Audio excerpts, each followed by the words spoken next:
Hey everybody, my name is TaoMan, and in this video I will show you how you can create a custom status in your Discord server or your user in Discord. So let's start. The first thing you want to do is just click on your name right here on your picture, and you're gonna see here set custom status.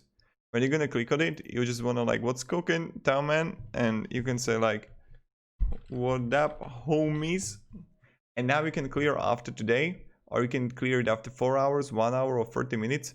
That's like really up to you which one you choose. So I know I can go like in 1 hour, click save, and now we got it. It's like pretty simple and pretty easy. And yeah, so this is pretty much it. Thank you everybody. If you have any questions, guys, ask it down in the comments. So again, left down corner to your name. Click here and yep.